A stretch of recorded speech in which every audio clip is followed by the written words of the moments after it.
Nove, bolj ekološke rešitve mobilnosti, kot so električni avtomobili in tudi priključni hibridi, pa prinašajo tudi določene težave. Predvsem zaradi tega, ker novodobni električni avtomobili ponujajo doseg tudi do 500 km, včasih je bilo to 50-100 km, in s tem večje baterije, kar je na nek način večja obremenitev za okolje in električno omrežje.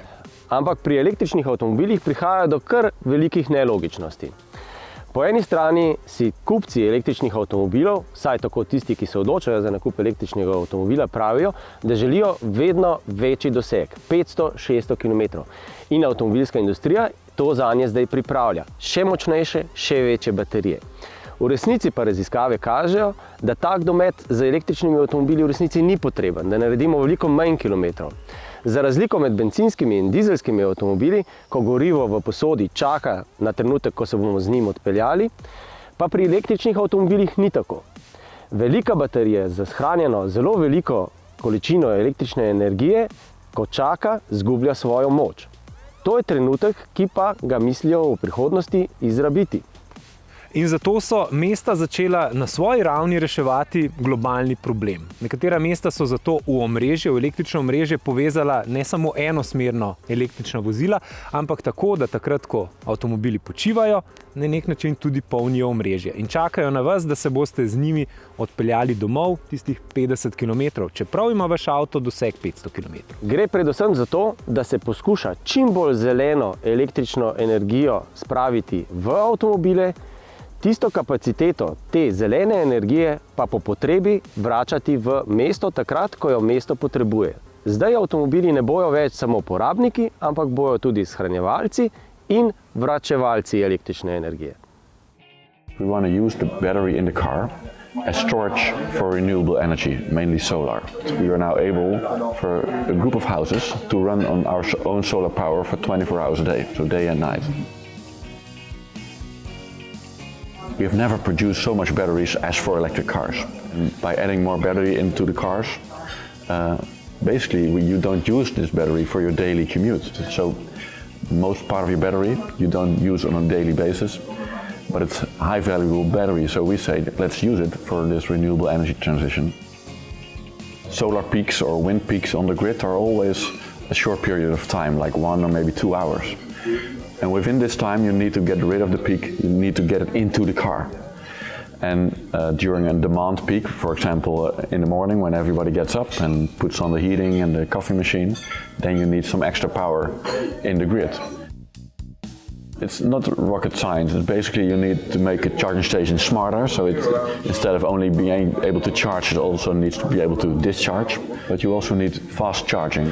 You need some extra communication between the car. And what's the main thing that needs to be developed now is like a trading system for local grid management.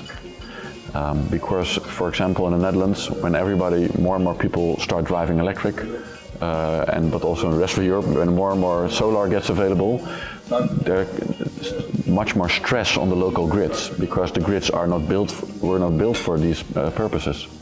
And what we are talking now with our grid operators in the Netherlands is they say, okay, we can do basically two things.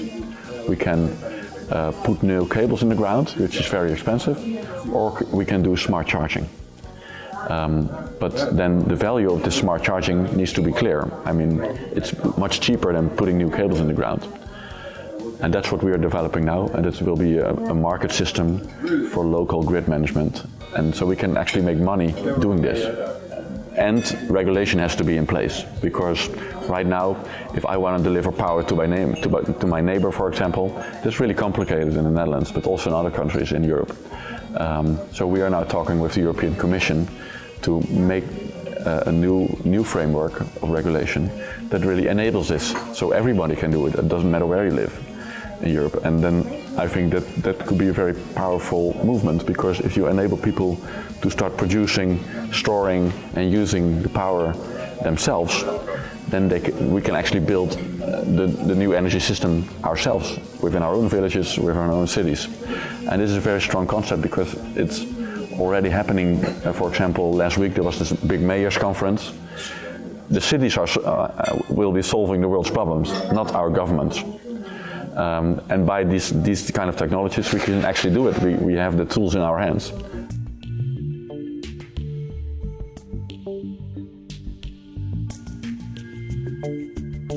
A living area with around 3,000 households. You need around 200 fully electric cars to power the entire neighborhood.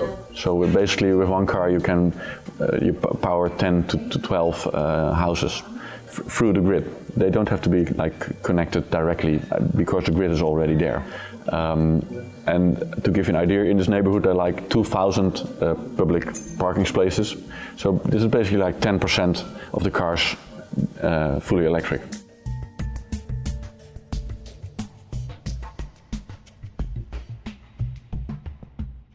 A few years ago you really needed a lot of subsidies to get renewables off the ground.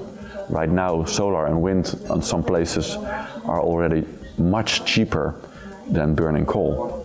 So burning coal is history, simply by that fact.